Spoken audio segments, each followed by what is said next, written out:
तो दोस्तों एक बार फिर स्वागत है आपका हमारे चैनल पर। मेरा नाम है वरुण और हम बात कर रहे हैं मध्य प्रदेश की। मध्य प्रदेश के जितने भी एग्जाम्स होते हैं उनमें मध्य प्रदेश से संबंधित बहुत सारे क्वेश्चंस पूछे जाते हैं, इसीलिए हम आपको लेके आए हैं यहाँ पे जिला यात्रा, यानी मध्य प्रदेश के सारे 52 जिलों की हम यात्रा करेंगे ताकि उससे संबंधित जो भी प्रमुख प्रमुख तथ्य है आपके दिमाग में आ जाए और मध्य प्रदेश से संबंधित कोई भी क्वेश्चन आपसे छूट ना पाए। इसी श्रृंखला में आज हम बात करने वाले हैं मध्य प्रदेश के नीमच जिले की। किसकी भाई? नीमच जिले की। तो पूरी यात्रा हम नीमच जिले की करेंगे। ये देख पा रहे होंगे आप, सबसे सबसे उत्तर में ये जो जिला है, मतलब उत्तर पश्चिम में, ये भाई राजस्थान से पूरा का पूरा तीनों ओर से घिरा हुआ जिला है और भाई बहुत इंपॉर्टेंट है नीमच जिला, है ना। तो चलिए इसकी हम बात कर लेते हैं। ये जो है नीमच जिला, इसका नाम है, आपको पता है, लेकिन इसको मंदसौर से अलग करके बनाया गया था। तो गठन अगर बात करें 30 जून 1998 को इसका गठन होता है। किसका? नीमच का गठन 30 जून 1998 को होता है।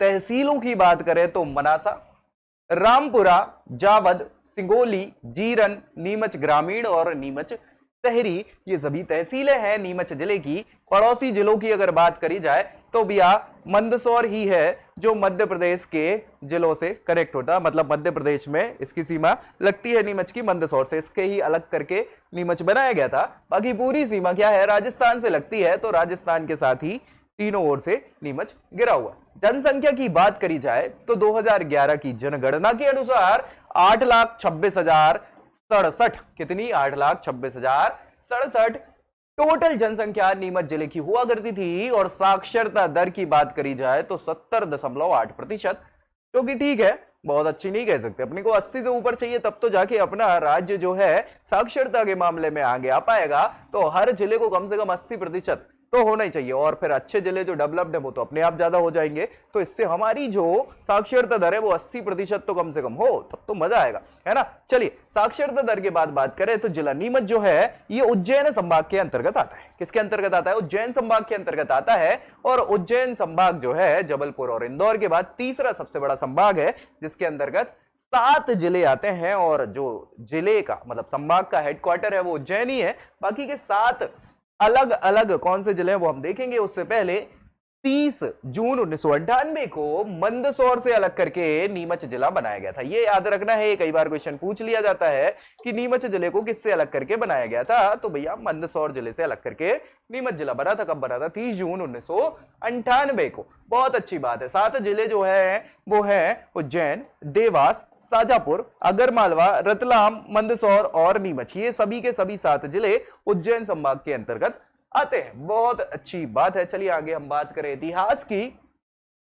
तो नीमच जिले का इतिहास अगर देखा जाए तो बना तो 1998 में है, लेकिन उस जगह का तो महत्व है ही। इतिहास की अगर बात करें तो बहुत इंपॉर्टेंट है, क्योंकि यहां पे छावनी रहा है। नीमच छावनी के तौर पे जाना जाता है। और 1857 की जो क्रांति हुई थी वो नीमच छावनी से ही होती है मध्य प्रदेश में। तो भाई ब्रिटिश साम्राज्य की सैन्य छावनी हुआ करती थी क्या? नीमच। और भारत सरकार ने सीआरपीएफ की छावनी भी इसको बनाया है। किसकी? सीआरपीएफ मतलब सेंट्रल रिजर्व पुलिस फोर्स।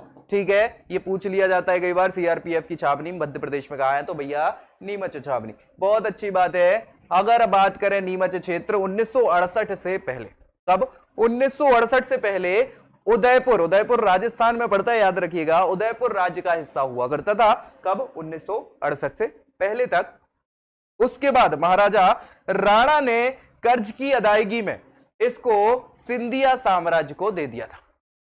ठीक है, सिंधिया साम्राज्य को दे दिया था। और ग्वालियर रियासत के समय 1862 में इसे सैन्य छावनी बनाया गया था। क्या भैया? सैन्य छावनी बना दिया गया था। ये मेरे ख्याल से 1768 की बात होगी, गलत लिखा हुआ है तो एक बार मैं करेक्ट कर लूंगा चेक करके। ठीक है, चलिए नीमच छावनी राजपुताना, क्योंकि राजस्थान है, मालवा और ग्वालियर की संयुक्त छावनी हुआ करती थी।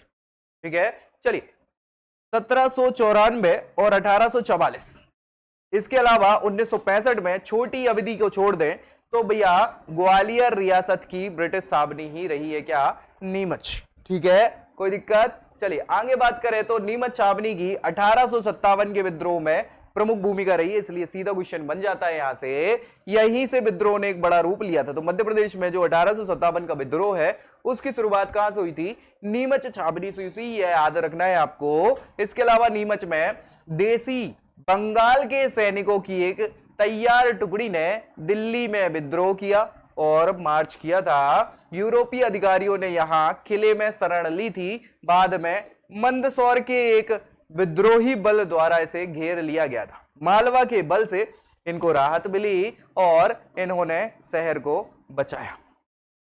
नीमच की छावनी 1895 से ब्रिटिश सेंट्रल इंडिया एजेंसी की एक राजनीतिक एजेंट का मुख्यालय भी रहा है। रेजिडेंट की अगर हम बात करें तो वो तहसीलों में बात करें तो 7 तहसीलें, एक तो मनासा है, रामपुरा है, जावद है, सिंगोली है, जीरन है, नीमच ग्रामीण और नीमच शहरी। ये सभी की सभी 7 नीमच की तहसीलें हैं भैया।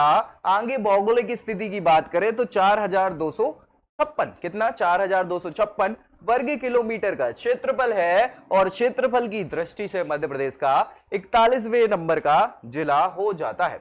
इसका तापमान चूंकि राजस्थान से जुड़ा है तो गर्मियों में 45 डिग्री सेंटीग्रेड तक चला जाता है, वहीं सर्दियों में 5 डिग्री सेंटीग्रेड तक इसका तापमान होता है। साल भर में औसत वर्षा की अगर बात करी जाए तो 125 सेंटीमीटर तक की औसत वार्षिक वर्षा हो जाती है। कहां? नीमच जिले में, जो कि ठीक है। अगर मिट्टी की बात करें, कृषि की बात करें तो मिट्टी, चूंकि ये अधिकांश क्षेत्र क्या है? मालवा वाला क्षेत्र है ना, वही तो क्षेत्र है जहां से अलग हुआ था ना। हाँ, तो मालवा क्षेत्र वाला है, यहाँ पे काली मिट्टी पाई जाती है, ज्वालामुखी वाला लावा वाला क्षेत्र, तो काली मिट्टी पाई जाती है और अफीम की खेती के लिए ये प्रसिद्ध है। याद रखिएगा, सीधा क्वेश्चन पूछ लिया जाता है, अफीम की खेती के लिए मध्य प्रदेश का कौन सा जिला फेमस है? तो भैया ये नीमच जिला है। और सीधा क्वेश्चन कई बार पूछा जा चुका है, तो इस पे तो जितने स्टार लगा पाओ लगा लेना, क्योंकि ये क्वेश्चन पूछा जाता है हर बार एग्जाम में। अफीम की खेती, ठीक है। सो मध्य प्रदेश के नीमच और मंदसौर दोनों जिलों में अफीम का उत्पादन किया जाता है। किसका? अफीम का। अफीम भैया एक दोनों प्रकार से ड्रग भी बोल सकते हैं और प्रशांतक भी बोल सकते हैं। इसके हिसाब से औषधीय गुण होते हैं अफीम में, औषधि के रूप में भी इसका प्रयोग किया जाता है। तो डिपेंड करता है, भारत सरकार तो औषधि के रूप में ही इसको बनाती है। देश में सर्वाधिक अफीम की पैदावार इन दोनों जिलों में ही होती है, नीमच और मंदसौर। ये दोनों, मंदसौर से ही नीमच बना था भाई, है ना। तो इन दोनों जिलों में अफीम की होती है और ये याद रखिएगा आपको, है ना। आर्थिक व्यवस्था पूर्ण रूप से कृषि पर आधारित है और जिलों में, क्योंकि अफीम के अलावा हर किसी को अफीम नहीं मिलती है ना उगाने को, तो अफीम के अलावा कृषि भी करते हैं और कपास, गेहूं और कपास की खेती करी जाती। काली मिट्टी है ना, काली मिट्टी पे कपास की खेती होती है मैक्सिमम, है ना, अच्छी होती है काली मिट्टी कपास के लिए, तो कपास और गेहूं भी उगाया जाता है। आगे पशुपालन की बात करें तो पशुपालन में दुग्ध उत्पादन बढ़ाने के लिए नीमच जिले में 6 गौशालाओं, है ना, गौशालाओं का निर्माण किया गया है, जिसमें से प्रत्येक में 100 गायों को रखने की व्यवस्था की गई है। तो 600 गायें आप यहाँ पे रख सकते हैं, ठीक है। तो भाई पशुपालन को बढ़ावा देने के लिए अच्छी पहल है यहाँ पे। प्रमुख नदियों की बात करें तो चंबल नदी, यही तो सीमा बनाती है ना, और रेतम नदी। कौन सी? चंबल और रेतम। चंबल जो है नीमच जिले की प्रमुख नदियों में से एक है और इसके अलावा चरमावती के नाम से भी चंबल नदी को जाना जाता है। क्या भैया? चरमावती के नाम से भी इसको जाना जाता है। चंबल नदी जारापाव पहाड़ी महू से, है ना, धार जिले से बांचू पॉइंट से निकलती है। ये भी याद रखना, ये कई बार क्वेश्चन पूछा जा चुका है एग्जाम्स में, तो हमें याद रखना है बांचू पहाड़ी है, बांचू पॉइंट है और जारापाव पहाड़ी है जो महू में स्थित है। महू कहाँ है? धार में पड़ता है। चलिए, चंबल नदी यमुना नदी की सहायक नदी है, बड़ी नदियों में से एक है, ठीक है। इसके अलावा जिले में 3 प्रमुख जलाशय भी हैं, जाजू सागर, मोरवन और चंबलेश्वर, ठीक है। कहां की बात चल रही है? नीमच की बात चल रही है। जाजू सागर, मोरवन, चंबलेश्वर, ये 3 क्या है? जलाशय भी स्थित है। सिंचाई परियोजनाओं की बात करें तो भैया गांधी सागर बांध परियोजना, ये बहुत इंपॉर्टेंट है, ये मंदसौर में ही है। गांधी सागर जो परियोजना है इसका 1960 में निर्माण कार्य पूरा हो गया था और यह बांध परियोजना 115 मेगावाट बिजली का उत्पादन करती है, जो डायरेक्टली मंदसौर जिले में है। और मंदसौर से बाद में नीमच का निर्माण हुआ, तो निर्माण नीमच में भी पड़ता है और वहीं से जलापूर्ति और सारी की सारी सिंचाई परियोजना में गांधी सागर बांध का बहुत इंपॉर्टेंस है। इसके अलावा राणा प्रताप सागर बांध परियोजना, ये भी चंबल नदी की ही है, तो भैया राजस्थान लग जाता है, तो वो भी जल आपूर्ति यहाँ पे हो जाती है। जवाहर सागर बांध परियोजना, ये भी राजस्थान के अंतर्गत आती है, चंबल नदी पर ही ये तीनों परियोजनाएं बनी है।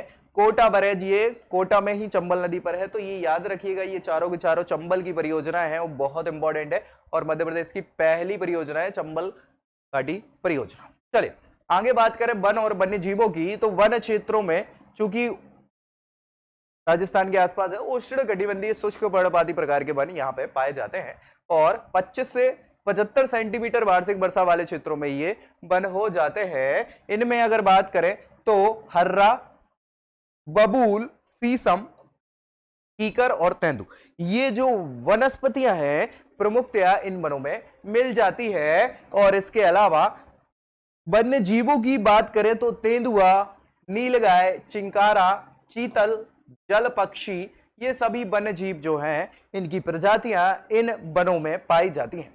खनिज संपदा की बात करें, उद्योगों की बात करें तो अभ्रक बहुत इंपॉर्टेंट है, ठीक है। तो नीमच जिले में परतदार हरका चमकीरा अभ्रक खनिज पाया जाता है और भैया इसको क्या है, बहुत ऊंचे तापमान पर गलाया जाता है। अभ्रक का प्रयोग कहां होता है, विद्युत उद्योग में किया जाता है ना, विद्युत परिपथ के अंतर्गत अभ्रक का यूज किया जाता है।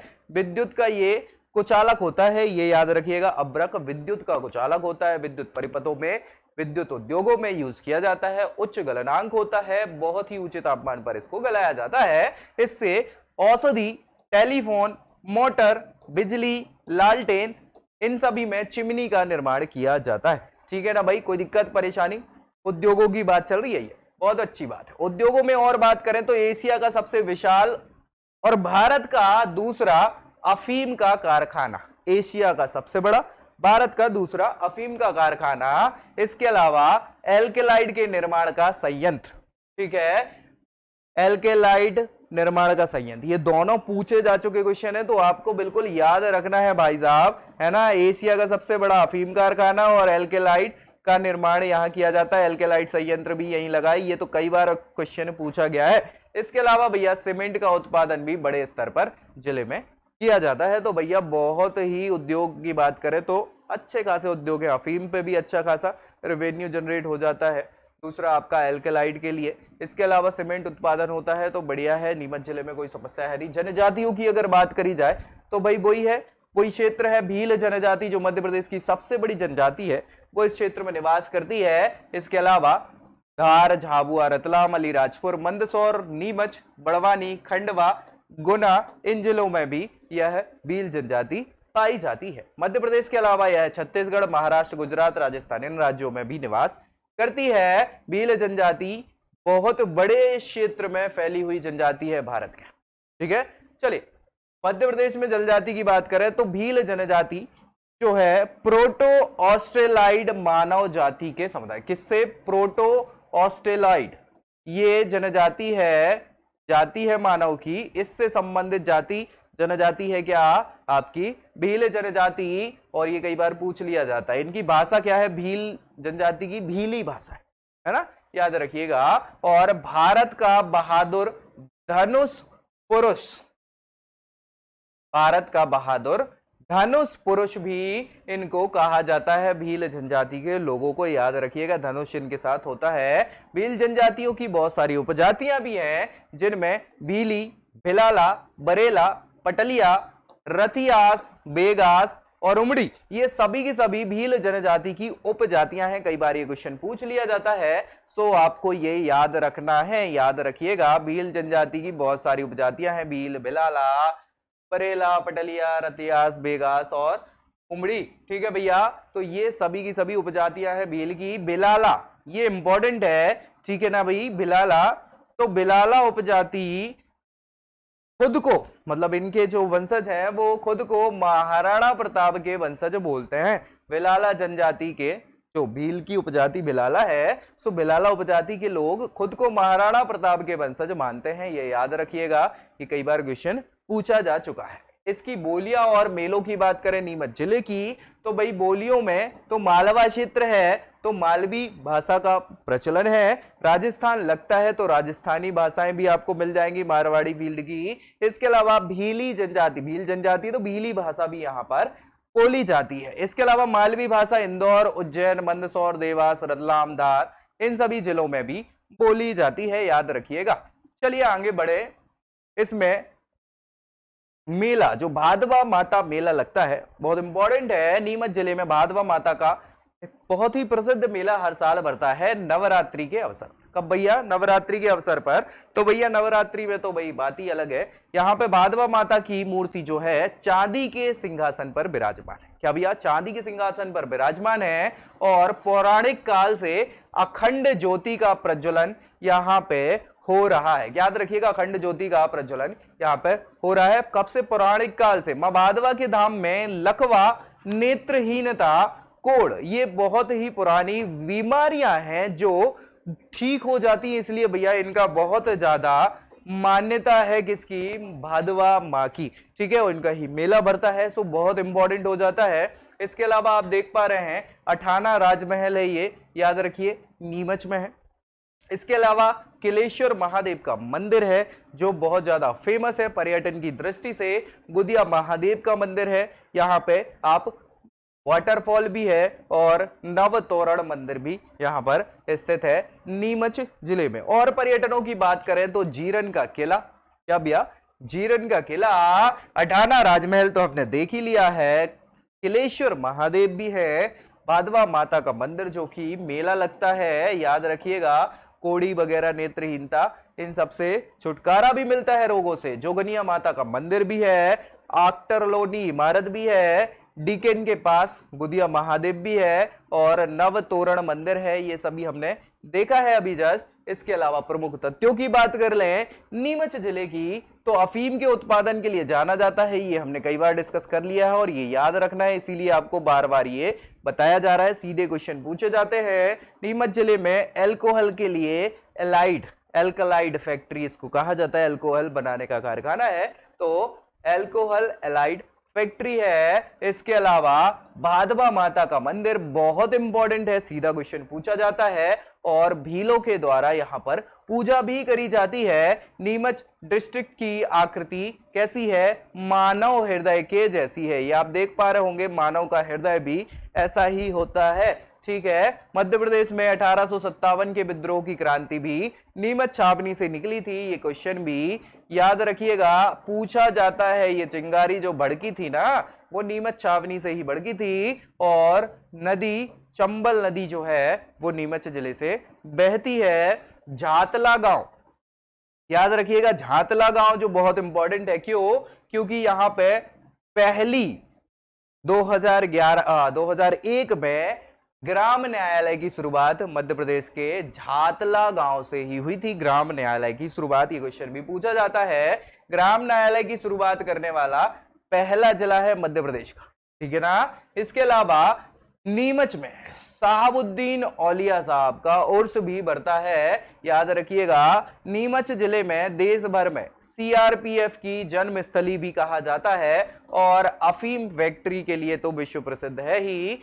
सीमेंट उद्योग भी है, इमारती पत्थर के उत्पादन के लिए भी नीमच जिला जाना जाता है। इसके अलावा कुकड़ेश्वर जगह है जहां महादेव का प्रसिद्ध मंदिर है और यह पुरातात्विक स्थल भी है। क्या भैया? कुकड़ेश्वर, याद रखिएगा, नीमच जिले में पड़ता है। तो ये रही बात पूरे नीमच जिले की। हमने भाई यात्रा करी है नीमच जिले की, अब ऐसी ही यात्रा हम अगले जिले की करेंगे। लेकिन उससे पहले आपको क्या करना है कि वीडियो अच्छी लगी है तो आपको लाइक करना है, दोस्तों में शेयर करना तो भूलना ही नहीं है, और चैनल सब्सक्राइब इसलिए करना है क्योंकि सारे के सारे मध्य प्रदेश से संबंधित जानकारी आपको यही इसी चैनल पर मिलने वाली है। तो मिलते हैं नेक्स्ट वीडियो में अगले जिले की यात्रा के साथ, तब तक के लिए जय हिंद।